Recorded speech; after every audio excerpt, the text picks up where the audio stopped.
Nos acompaña en esta mañana el doctor Leonel Liriano, quien es médico internista e intensivista y quien ha estado ya en otras ocasiones hablándonos también de muchas otras de sus especialidades con resultados exitosos. Doctor Liriano, muy buenos días por estar por acá.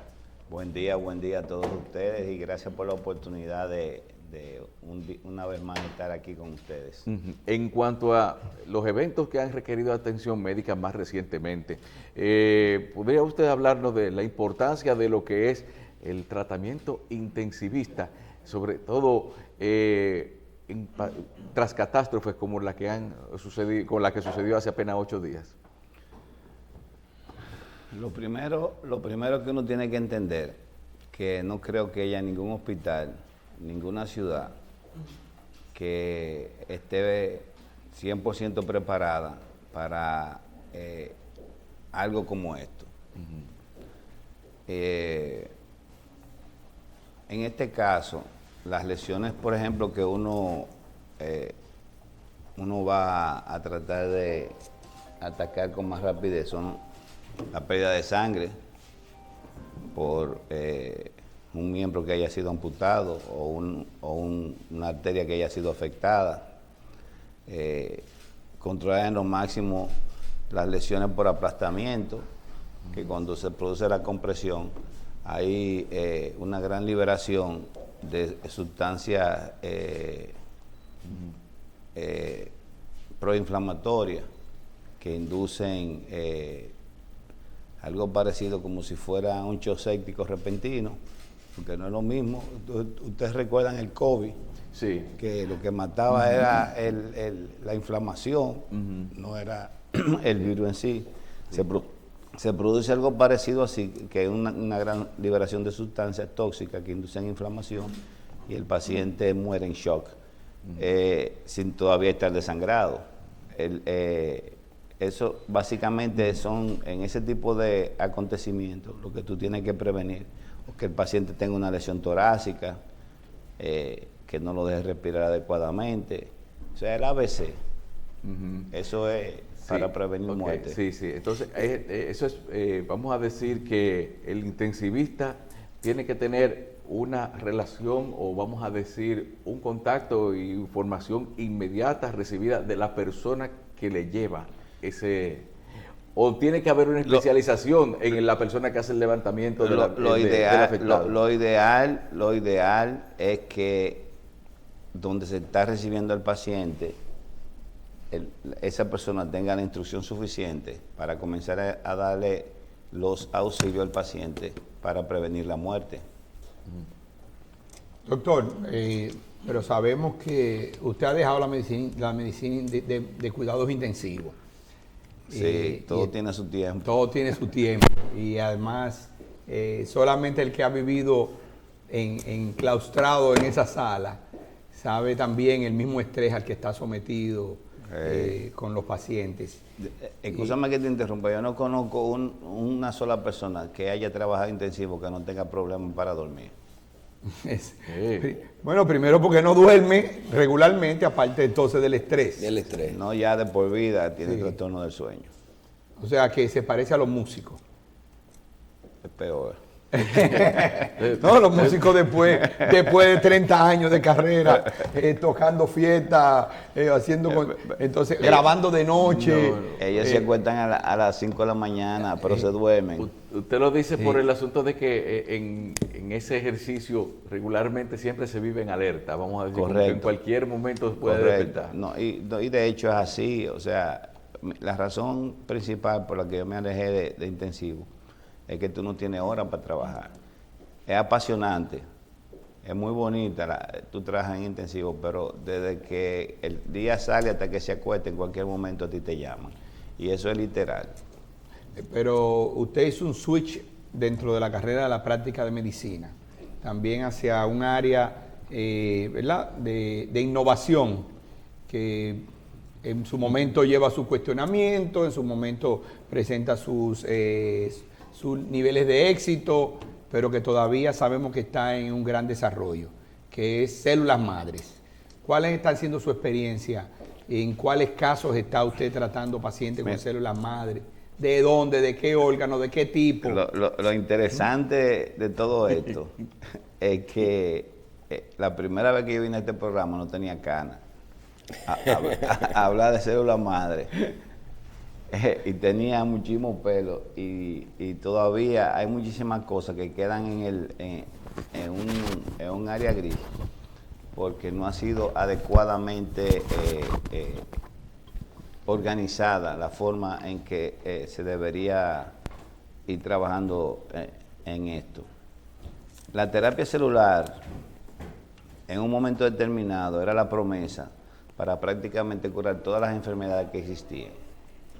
Y cuando nosotros comenzamos a trabajar en eso, así mismo lo sentíamos. Cuando el tiempo comienza a transcurrir, tú comienzas a adquirir mayores conocimientos y la experiencia, te das cuenta de que no en todos los casos tú tienes los conocimientos totales para ayudar a los pacientes con la terapia celular.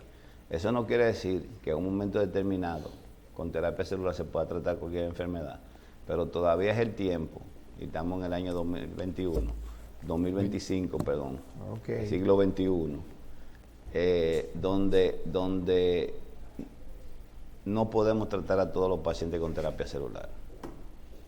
Porque sirve o porque no sirve. Yo pienso que porque todavía no tenemos los conocimientos para eso.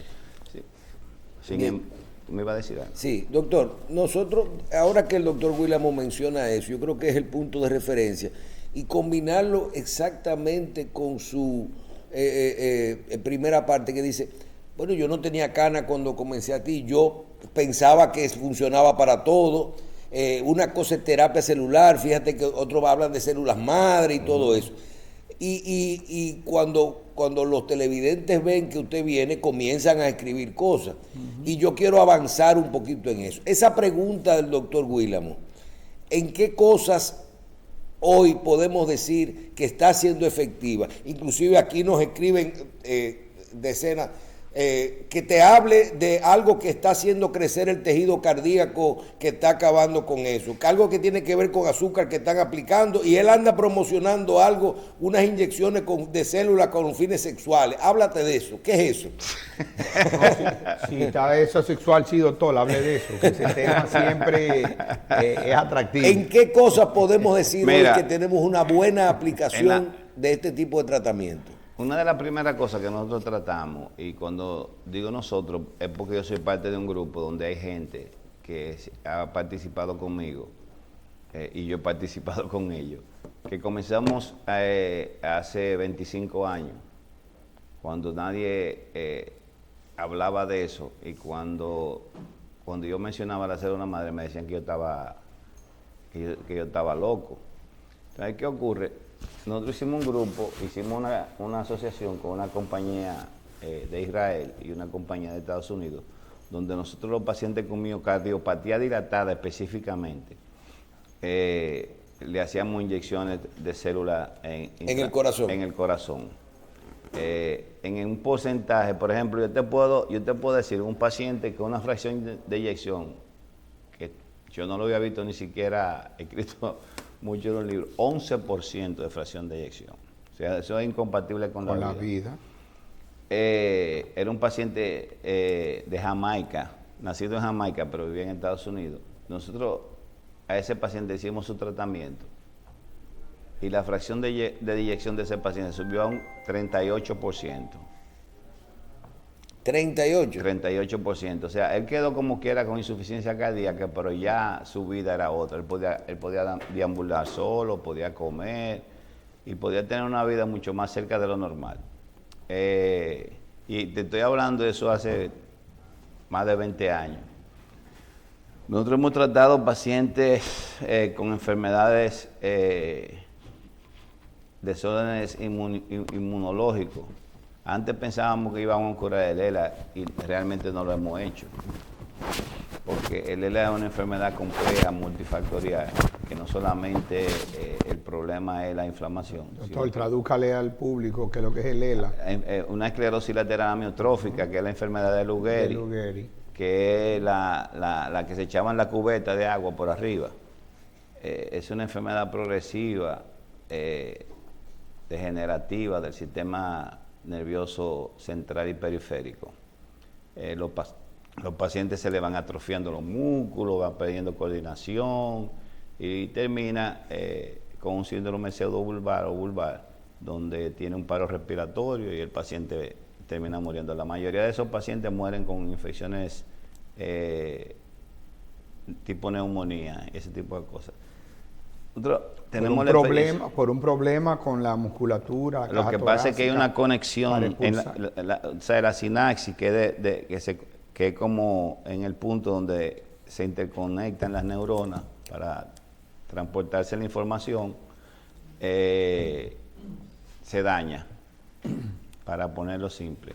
Pero específicamente, ¿en qué patologías o en cuáles condiciones, mejor dicho, podemos estar usando células madre? Todo lo que sea musculoesquelético, lesiones musculoesqueléticas es excelente. Para disminuir la agresividad del sistema inmune, excelente. O sea, agresividad, lo inverso. No, o sea, para disminuir la agresividad del sistema inmunológico. O sea, cuando está muy bajito. Cuando está muy alto. Muy alto. Por ejemplo, ¿cuáles son las enfermedades autoinmunes que tú conoces? El lupus, La esclerosis múltiple. La vasculitis. Las vasculitis son consecuencias de esas enfermedades. Las enfermedades autoinmunes son un exceso de funciones inmunológicas, no una distorsión. Es una distorsión porque lo que ocurre es que en gran parte de esas enfermedades, de una forma u otra, tu sistema inmunológico comienza a detectar parte de tu cuerpo como si fuera cuerpo extraño y lo comienza a atacar. Ok. Entonces, cuando usted se refiere a eso, a la parte osteomuscular, de ahí es que estamos viendo que a los atletas Correcto. Se utiliza mucho en las articulaciones este tipo de cirugía, hombro para un pitcher. Tenemos, por ejemplo, la ventaja de que los pacientes que nosotros tratamos no se le abre, o sea, como no se le corta. Son básicamente implantes directos, que nosotros lo hacemos muchas veces con sonografía, a veces inclusive solamente por anatomía. Uno hace las inyecciones donde el paciente tiene el daño. Doctor, en estos días el doctor Jacín y yo analizamos el término homeopatía. Y vemos que tiene que ver con un tipo de medicina que busca incentivar al cuerpo, activar puntos para que se regenere a sí mismo algo. ¿Tiene algo que ver eso con las células madre o es la base principal del tratamiento? Realmente lo que pasa es que en el ámbito de la terapia celular, porque yo cuando hablo de lo que yo hablo de terapia celular. Porque como comenzamos diciendo, nosotros pensábamos que con la célula íbamos a resolver todo. Sin embargo, nos hemos dado cuenta que hay algunos activadores celulares e inhibidores celulares que sirven para esto. Vamos a mencionar, por ejemplo, factores de crecimiento, exosomas, péptidos y otros señalizadores celulares que lo que hacen es disminuir la actividad de un gen o aumentar la actividad de un gen. Y de esa forma usted tiene respuestas diferentes.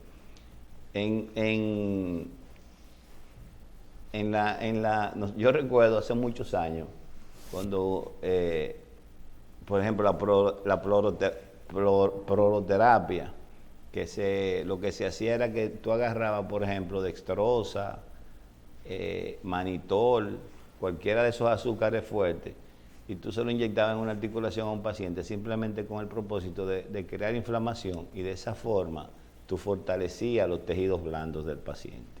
O sea, esos tejidos blandos del paciente engrosaban, por decirlo así, se fortalecían y disminuía la aparición de lesiones.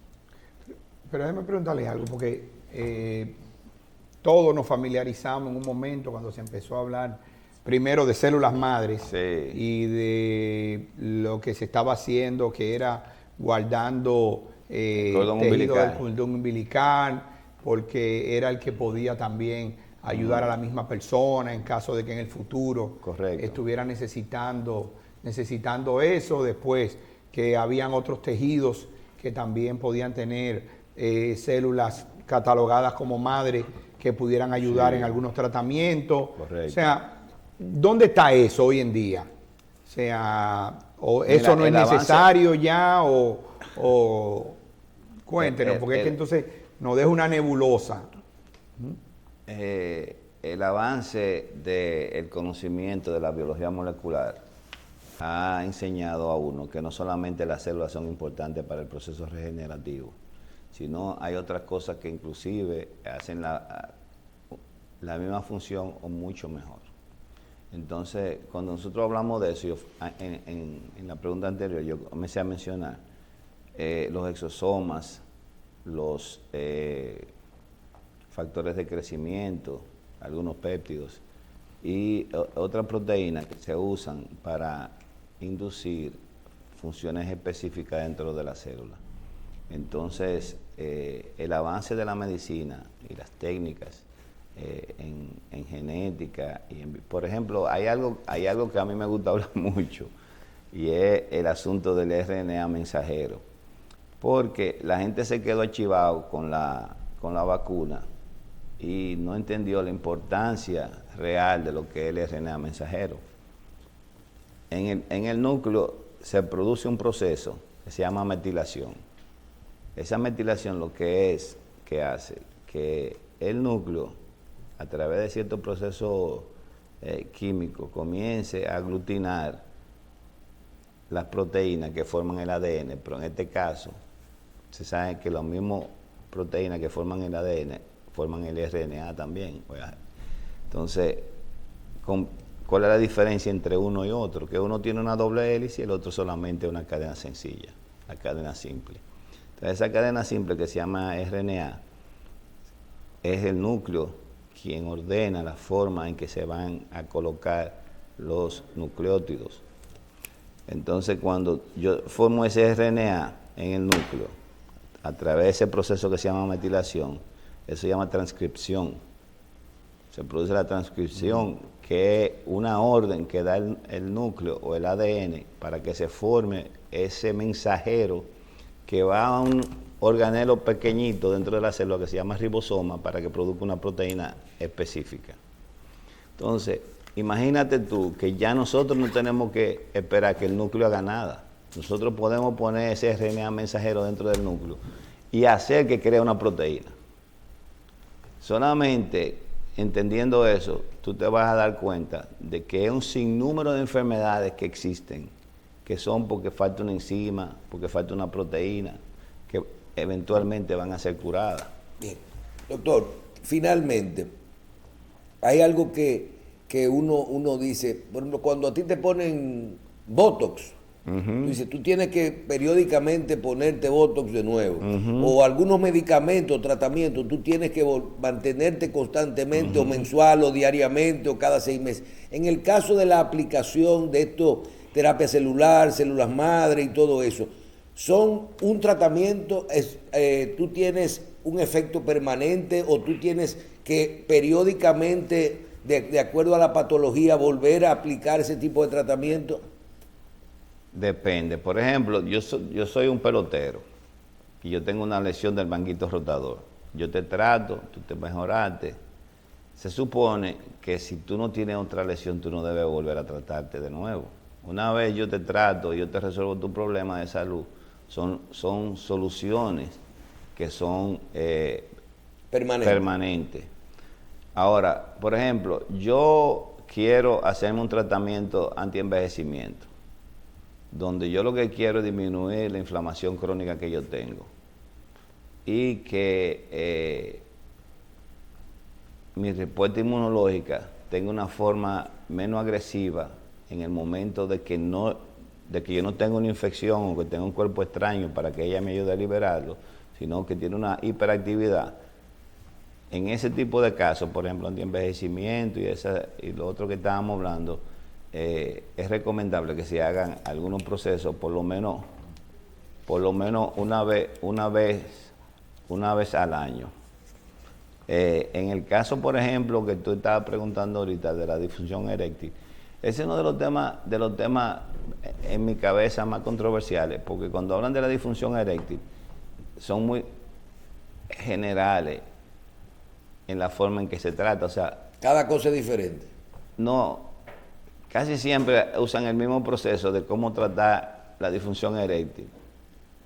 Entonces, nosotros tenemos que saber, como sabe Willamo, que la disfunción eréctil es algo que es causado por diferentes cosas, que van desde procesos vasculares, problemas anatómicos, hasta problemas hormonales, problemas neurológicos, del sistema nervioso. Entonces, dependiendo del tipo de daño que esté causando la disfunción eréctil, es que debe ser enfocado el tratamiento. Entonces, por ejemplo, siempre que yo oigo hablando a alguien de disfunción eréctil, enfoca el tema como si yo le voy a poner esto y todo yo lo voy a resolver. Y no es así. No es así. Bien. Doctor, ¿cómo uno puede acceder? Ustedes tienen el equipo que trabaja con terapia celular y celular, ustedes lo tienen en Santiago, ¿verdad? ¿Cómo la gente puede acceder? Bueno, llamando. ¿Es una consulta previa? Sí, mira, yo te puedo decir, tú sabes que yo nada más, el 99% de las veces que yo salgo a hacer algún tipo, si esto se podría llamar promoción, es aquí que yo vengo. Y para mí siempre es un honor venir aquí, porque en el momento que yo comencé a trabajar, que tenía muchísimos problemas, la primera gente que me dio una entrevista amistosa, ¿verdad? Que sin prejuicios, fue tu papá. Entonces, a mí o sea, yo no lo digo, se lo digo porque es la realidad. Por ejemplo, para mí hoy fue un día medio complicado, porque yo vine anoche de Santiago para estar temprano aquí. Cuando voy, 2 gomas vacías de la guagua. Yo no sabía ni qué hacer. Sin terapia celular para la Ajá, goma. correcto. Entonces por eso llegué un poco tarde. Entonces, yo tengo mi teléfono, yo veo los pacientes que van donde mí, yo tengo un pequeño centro en Santiago, que lo he hecho, ya estoy fuera de las clínicas. Entonces, yo veo a los pacientes ahí, pero yo soy muy poco dado a promoverme. Yo creo, porque mi papá era médico, tú sabes que los viejos antes no creían en eso de la promoción y eso, entonces es un error de mi parte, pero es algo que está dentro de mí muy profundamente. Además me dicen que no necesita mucho estos pacientes tampoco, que el pequeño centro está bastante grande y bastante lleno. Te iba a decir que los santiagueros, todo lo que es pequeño, tú sabes, hicimos una cliniquita pequeñita de 400 camas. Tú sabes que nosotros tenemos aproximadamente 25 años trabajando en este sector, y la mayoría de la gente que nosotros vemos han sido referidos por otros pacientes. Bien, gracias. Gracias, doctor. Doctor Leonel Liriano. La próxima vez quiero venir más temprano. No, tenemos que hablar. Claro, porque tenemos que hablar de antiinflamación. Correcto. Tenemos que hablar de No, antiinflamación. y hay muchas cosas muy interesantes que No yo las solo- voy a dejar en el aire. Por ejemplo, la terapia genética con CRISPR, el RNA mensajero, cómo funcionan los exosomas.